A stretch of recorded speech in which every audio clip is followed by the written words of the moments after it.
Hola chicos, ¿cómo están? Bienvenidos a esta cápsula con la clase número 9. Muy bien, les señalé, esta clase y la próxima van a ser cápsulas, dado que no me encuentro en Chile. Y vamos a retornar las clases presenciales el martes que viene después de la semana del 21 de mayo. ¿Ok? Eh, Ayer les subí la nota de los certámenes y hay que para que lo tengan en consideración cuando sea la clase presencial. Voy a llevar los certámenes físicos y al final de la clase o en el break vamos a poder tener la oportunidad como de mandar a corregir los certámenes si que quieren revisar su prueba, cosas de ese tipo. ¿Ok? Entonces, la clase del día de hoy vamos a empezar a ver lo que es el aprendizaje no supervisado y en particular vamos a ver un modelo en particular de clusterización que es CAMINS. Entonces, esto es lo que hemos visto, ¿cierto? Hasta el día de hoy. El certamen de la semana pasada dio por finalizado todo lo que tenía que ver con el aprendizaje supervisado, ¿cierto? Que era que esto de buscar un pronóstico de una variable Y, ¿cierto? Nuestra variable, nuestro target, por decirlo de alguna manera, ¿cierto? Nuestra variable Y para predecir, por ejemplo, no sé, si una transacción es fraude o no fraude, si un cliente va a comprar o no va a comprar, o por ejemplo, cuánto cuesta el arriendo de una propiedad con distintas características, ¿cierto? Al final era predecir una variable, que podría ser un número real, bien, que para eso veíamos modelos de regresión, o un problema de clasificación, entendiendo que lo que íbamos a predecir era una variable binaria, donde cero era cuando no pertenecía a la clase y uno cuando sí pertenecía. Bien. Eh, Después vimos lo que eran en la última clase los modelos de ensamble, principalmente lo que era bagging y boosting, que básicamente son mezclas de modelos, ¿cierto? O iteraciones de modelos para poder, a través de un modelo simple, hacerlo, como reforzarlo y hacer que aprenda de sus errores para poder hacer que su performance sea mucho mejor. Y ahora nos vamos a centrar en lo que es el aprendizaje no supervisado y en particular el día de hoy a modelos de clusterización como lo es Cummings. Entonces, una introducción para entender lo que es el aprendizaje supervisado, básicamente, y sin querer ir leyendo mucho esto, nosotros decíamos, como bien les señalé, el aprendizaje supervisado va a tener siempre una variable, un target a predecir, ¿cierto? Una etiqueta o un valor, dependiendo si es un problema de regresión o de clasificación. Mientras que los modelos de aprendizaje no supervisado no buscan predecir una variable, bien, por eso no se supervisan en ese sentido, sino que, y no vamos a hacer tampoco este tema del conjunto de entrenamiento y testeo, ¿sí? Eso de entrenamiento y testeo solamente es para los modelos de aprendizaje supervisado. Sino lo que vamos a hacer es buscar encontrar patrones ocultos que puede entregarnos el modelo, bien, que no están visibles a la hora de, por ejemplo, hacer un análisis exploratorio de datos o de cuando uno no tiene conocimiento de los datos, estos modelos nos entregan información que no hemos visto, bien, particularmente. ¿Ok?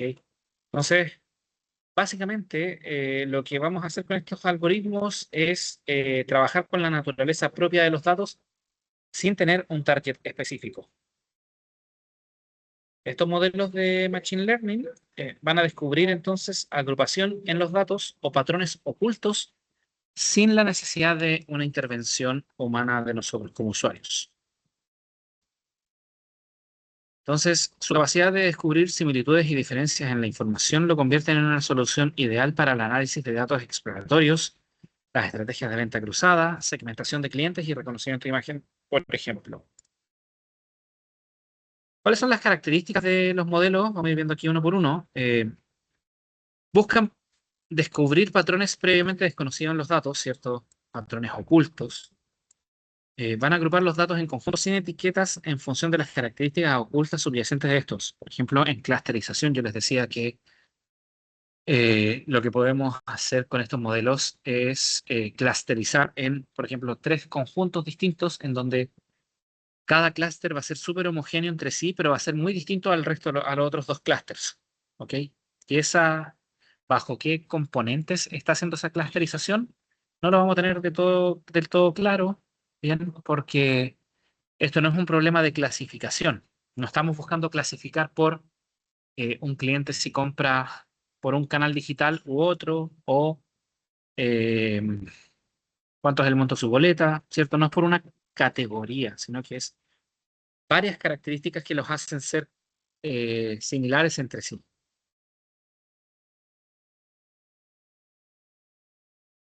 Entonces, también, como les decía, segmentar a los clientes en grupos grandes en lugar de tratarlos como individuos. Es útil para descubrir estructuras ocultas de los datos y para tareas como detección de anomalías, ¿cierto? El mejor momento para utilizar el aprendizaje no supervisado es cuando no se presentan resultados, o sea, cuando no se poseen datos sobre los resultados deseados. No sabemos, no tenemos noción de qué es lo que nos están pasando y queremos hacer una segmentación de clientes, por ejemplo, un prototipo de clientes para alguna campaña de marketing. Al agrupar estos datos vas a aprender algo acerca de los datos en bruto que no eran visibles, no eran visibles en el análisis exploratorio. Y en conjuntos de grandes dimensiones, este problema puede presentarse más todavía. Entonces, básicamente, y para tratar de ir avanzando, los modelos de aprendizaje no supervisados se suelen utilizar en tres tipos de tareas. Vamos a tener modelos de aprendizaje supervisado para clusterización, que es lo que les señalaba, ¿cierto? De separar en grupos homogéneos y distintos entre sí, ¿cierto? Modelos de aprendizaje no supervisado para asociación, que estos modelos no los vamos a ver en clases, pero para que se hagan una idea, son modelos que buscan encontrar patrones de asociación entre, por ejemplo, clientes donde o de ventas, donde tú podrías encontrar patrones de venta cruzada. ¿Sí? Por ejemplo, si es que habitualmente en un voucher de venta, cuando un cliente compra café, habitualmente también termina comprando, no sé, azúcar o galletas, por ejemplo.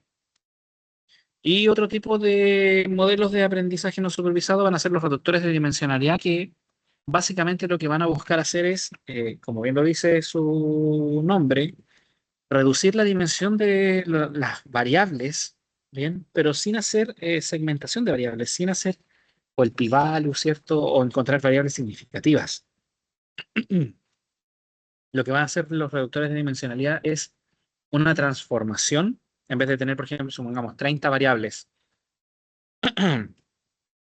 para predecir el precio de una vivienda, en vez de tener cantidad de habitaciones, metros cuadrados, el sueldo promedio, cosas de ese estilo, esas variables se van a transformar de tal manera que ya no voy a estar hablando de esas variables, pero voy a tener quizás 10 columnas con variables transformadas que están manteniendo la dispersión y la información valiosa de los datos.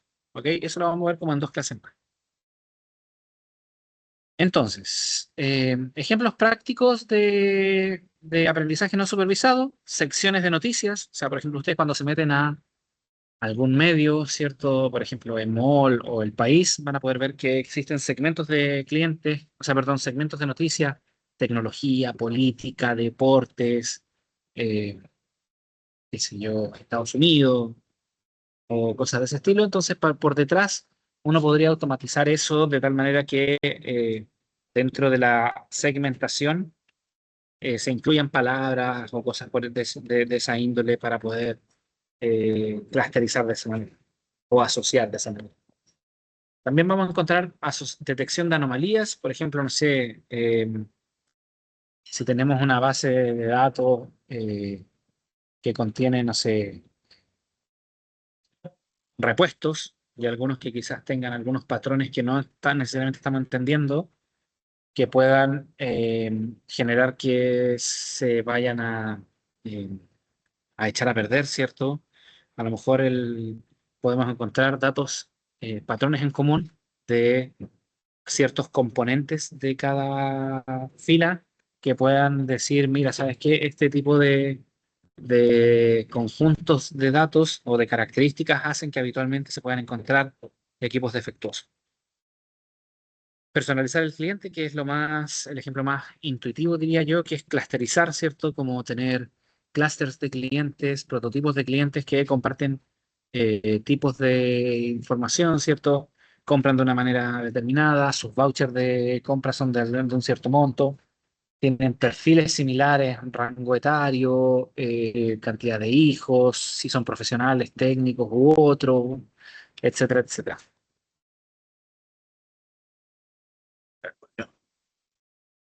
Sono sì, anche collegato quasi il 7, Sí, collegato nada. obrigado. Bien, disculpen. Eh, y por otra parte también tenemos motores de recomendación. ¿Sí? O sea, por ejemplo, em, si tienen un conjunto de datos, ¿ok? Y, perdón, ustedes como empresa tienen un conjunto de datos y una persona como usuario está comprando, no sé, en Mercado Libre, por ejemplo, y se han dado cuenta de cuáles son las compras habituales que hace, ustedes pueden hacer motores de recomendación para entregarle patrones de venta cruzada, ¿cierto? Como para que puedan aparecerle dentro de la página como opciones así como, ¿quieres también llevar esto? Cosas de ese estilo. Ok, entonces, ¿qué es lo que es conceptualmente clusterizar? Bueno, el término clustering hace referencia a un amplio abanico de técnicas cuya finalidad es encontrar patrones o grupos dentro de un conjunto de observaciones. Yo les decía, por ejemplo, si yo quiero clusterizar clientes, yo no voy a clasificar, no es lo mismo que clasificar o categorizar. Yo no digo, sepárame los clientes B2B por acá y los clientes retail por acá. No, yo, por ejemplo, en los clientes retail puedo clusterizar a través de, mira, hay un prototipo de cliente que habitualmente compra una vez al mes, no tiene hijos, tiene menos de 30 años, es profesional, trabaja en una gran empresa, vive, no sé, en la región metropolitana, y ahí estoy describiendo varios como patrones que hacen que yo tenga un perfil de cliente. ¿Ok? Otro clúster puede ser, que va a ser muy distinto a este, gente jubilada de mayor de 60 años que vive habitualmente, no sé, en las provincias, eh, que compra de manera física una vez a la semana, ¿cierto? Entonces estoy describiendo varias características que lo hacen distinto al clúster anterior.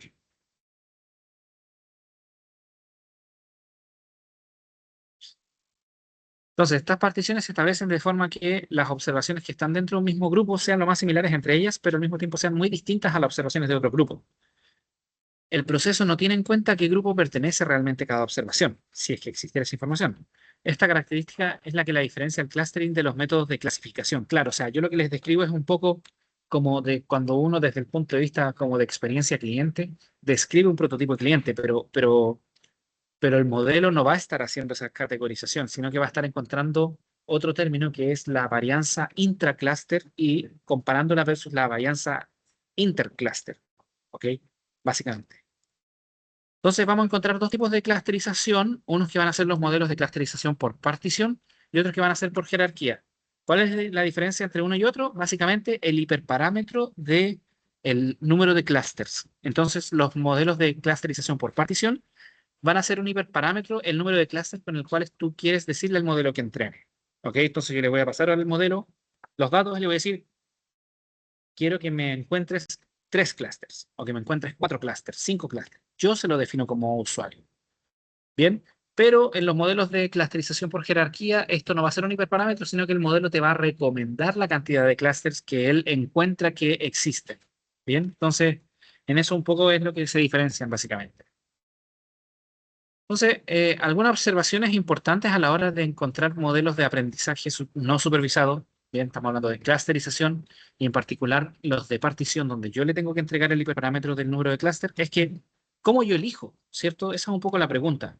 ¿Cómo yo elijo como usuario cuál es el número de clúster real que quiero? ¿Sí? Puede a lo mejor ser algo mandatorio de experiencia cliente o de la empresa, es decir, necesitamos encontrar 4 tipos de clientes distintos, queremos encontrar 5, o a lo mejor no lo sabemos y queremos saber cuáles son y queremos utilizar un modelo de clusterización por partición. Entonces, vamos a encontrar que hay acercamientos para poder obtener el número óptimo de clusters. Uno es el método del codo, elbow, y el otro es el método de la silueta promedio. ¿bien? Que no son modelos de aprendizaje no supervisados, sino que son herramientas que me permiten a mí encontrar cuál es el número de clúster óptimo con el cual yo quiero entregarle como hiperparámetro a mis modelos de clusterización por partición. ¿Ok? Entonces, el método del codo, o elbow, bien, va a seguir una estrategia muy sencilla, muy sencilla.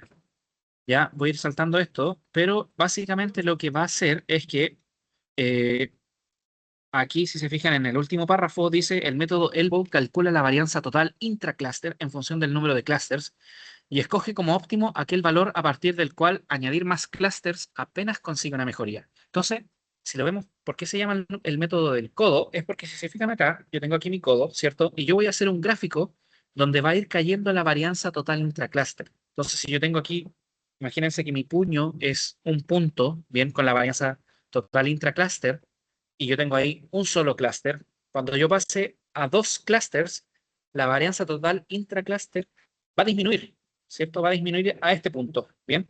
Pero a lo mejor si yo paso de 2 a 3, que sería mi hombro, esto debería ser un poco así, ¿cierto? Pero el total, la mejora no es tan significativa. Miren, lo vamos a ver aquí en un gráfico, que es por ejemplo acá. Yo tengo aquí graficada la varianza total intracluster y si se fijan, pasar de un clúster a dos disminuye significativamente la varianza total, ¿cierto?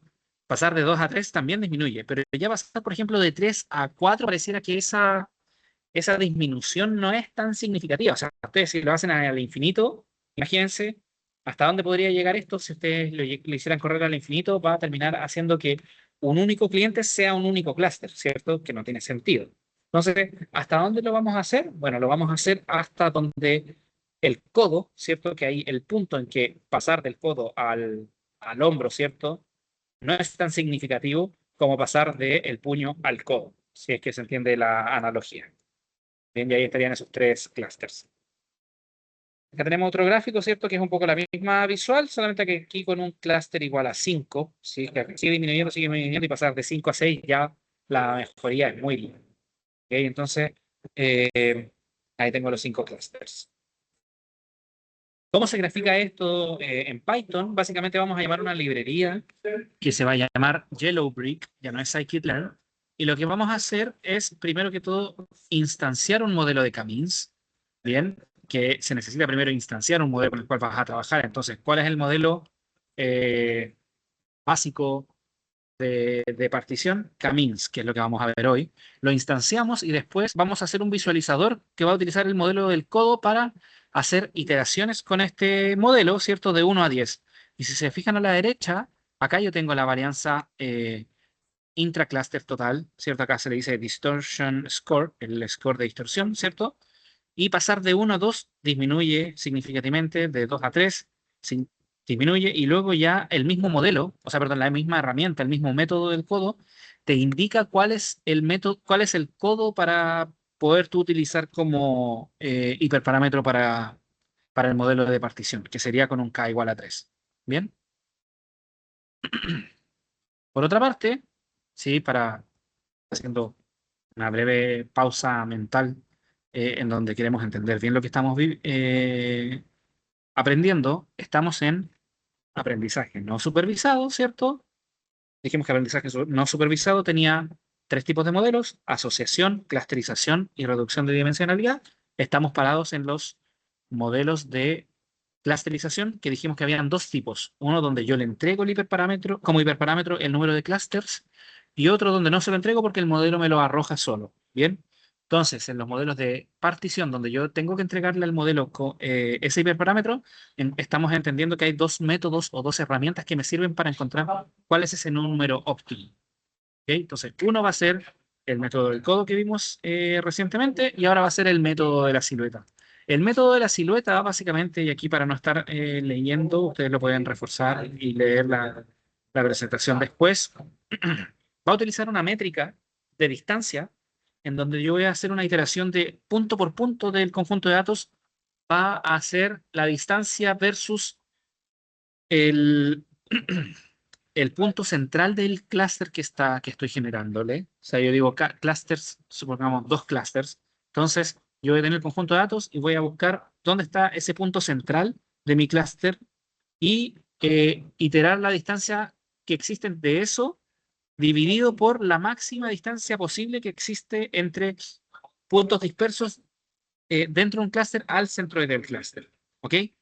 Entonces, yo voy a obtener una silueta y para que no se vayan a enredar, lo que nosotros tenemos que entender son dos cosas, básicamente.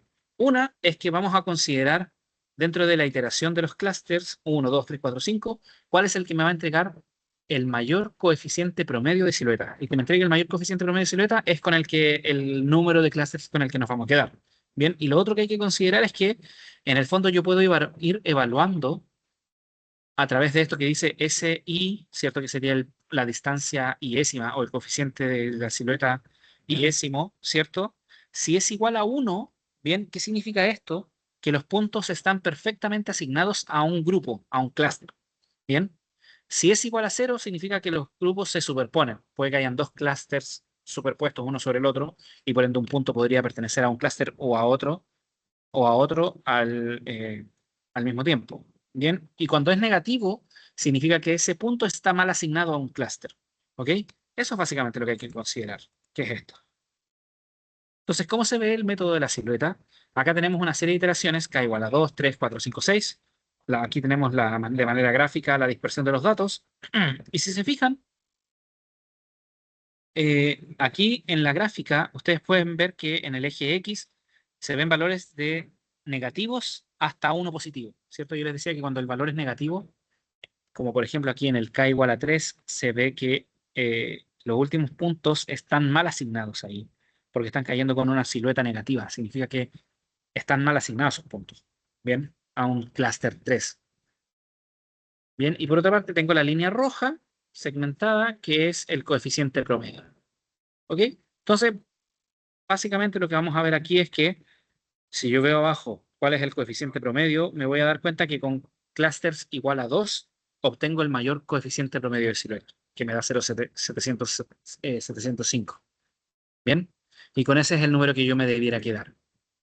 Ahora bien, como yo les decía, esto es algo subjetivo, no es que sea una ley, es una herramienta para poder tener noción de lo que yo quiero hacer. Porque, por ejemplo, si se fijan, con el K igual a 4 me da un coeficiente de silueta promedio bastante alto, 0,650. Bien, y pareciera que si yo veo gráficamente las siluetas, pareciera que el conjunto de datos con K igual a 2, tengo un único gran, o sea, un gran clúster, bien, versus uno pequeño.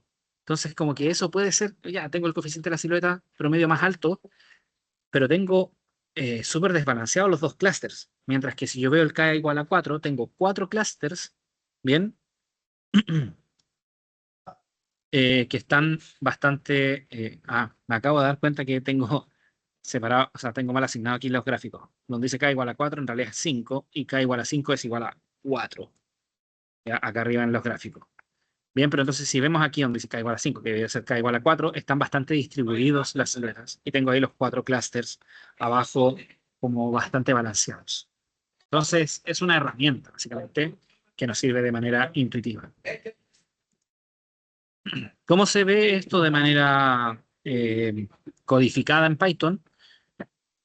Yo tengo que especificar el número de clusters inicialmente porque, bueno, de lo contrario va a decir por defecto 8, pero yo voy a hacer iteraciones con esto, ¿cierto? Porque yo voy a ir encontrando el método, el coeficiente silueta promedio por cada uno de estos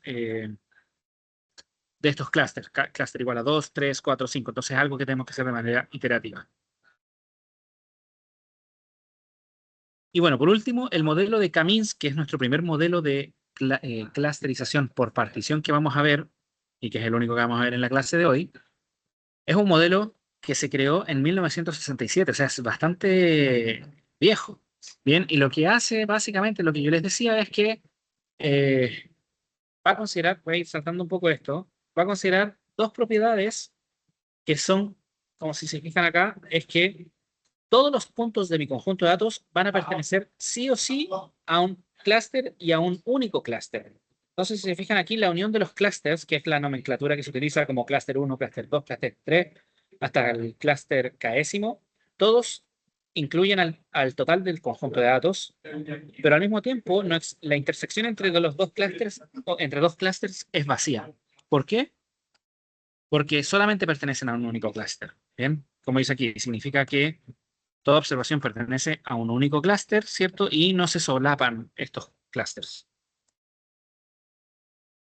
Entonces, ¿cómo funciona el algoritmo? Básicamente, voy a saltarme un poquitito esto, pero si se fijan, lo que va a tender a ver es medir la distancia, ¿ya? El modelo trabaja en función de lo que vamos a llamar, que yo se lo he dicho en clase, va a trabajar con una heurística. ¿Qué es una heurística? Una heurística es una forma de resolver un problema a través de pasos iterativos, un paso a paso, ¿cierto? Una iteración, hasta encontrar un óptimo local que no necesariamente es el óptimo global. Bien, esta serie de pasos que va a hacer el modelo, lo que va a terminar generando es medir la distancia de cada uno de los puntos respecto de un centroide y desde ahí ir asignando cada una de esas observaciones a un clúster en particular. Bien, lo vamos a entender de mejor manera en las siguientes dos láminas. Entonces, ¿cuál es este paso a paso que yo les menciono? Primero es especificar el número de clústeres con el que se quiere crear, con el que se quiere trabajar. Acuérdense que es un modelo de partición, entonces yo tengo que entregarle ese hiperparámetro a través del método del codo o del coeficiente de la silueta, ¿cierto? Yo digo, mira, acá igual a 3, por ejemplo. Entonces yo le entrego modelo Camins igual a 3. Bien, luego el modelo va a hacer una selección aleatoria de centroides iniciales en el espacio, ¿ok? Posterior a eso, se van a medir las distancias de esos centroides a cada uno de los puntos que pertenecen al conjunto de datos y si un punto está más cercano a a un centroide, significa que ese punto va a pertenecer al clúster asociado a ese centroide. Y eso se va a ir haciendo de manera iterativa hasta que se detenga el modelo. Bien, ¿cómo se va a detener el modelo? Lo vamos a ver a continuación, que es mucho más intuitivo de ver. Entonces yo tengo aquí un K igual a 3 y tengo una serie de puntos distribuidos en una sola dimensión. Bien, entonces yo voy a tomar aquí el punto iésimo, que es el primero que tengo aquí a la izquierda. Y el modelo va a definir de manera aleatoria centroides en el espacio. Entonces, estos centroides, que van a ser los tres que mencionamos, ¿cierto? Se va a medir la distancia de cada uno de los puntos, en este caso el punto iésimo, hacia el centroide rojo, hacia el centroide verde y hacia el centroide azul. Entonces, ¿cuál es el centroide que está más cercano a este punto? ¿Cierto? Es el rojo. Por ende, lo que vamos a hacer es que ese punto iésimo va a pertenecer al clúster rojo.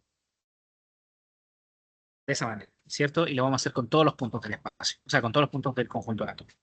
Luego, si se fijan, cuando ya están pintados o están asignados a un clúster en particular cada uno de los datos, los centroides pareciera que no están reflejando el punto central de mi conjunto de datos. Entonces, este centroide se va a mover. Ya no va a ser este centroide, sino que va a ser el punto promedio, ¿cierto?, de cada uno de estos tres clústeres, que van a ser estos nuevos centroides. Pero cuando yo muevo los centroides, si se fijan acá, esos dos puntos, el rojo y el azul, o celeste y rosado, como quieran verlo, pareciera que ahora están más cerca del nuevo centroide, como que se alejaron un poco del centroide rojo y del centroide azul. Y pareciera, si es que la gráfica acompaña, están más cercanos al centroide verde. Entonces el modelo va a reasignar clústeres. Y en vez de estar así, los va a pintar verde a estos dos.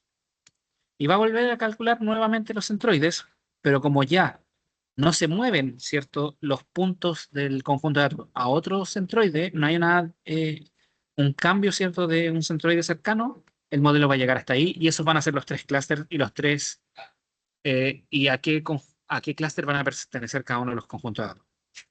Entonces, si lo vemos de manera un poco más gráfica, más intuitiva, yo tengo un conjunto de aquí de datos dispersos, ¿cierto?, que son los verdes en la gráfica A, y el modelo va a generar dos centroides, asumiendo que tenemos dos, le definimos como hiperparámetro 2, un K igual a 2. Bien, esos dos puntos son aleatorios en el espacio, y desde ahí se van a medir las distancias y se van a asignar a cada uno de los clústeres, como se ve en el gráfico C. Luego esos centroides X, bien, se van a modificar y se van a representar dónde está el punto central de cada uno de estos clústeres, ¿sí? Si se fijan en el gráfico E, van a cambiar algunos puntos al otro clúster hasta que en algún punto ya no se modifiquen. Bien, y ahí va a llegar el modelo.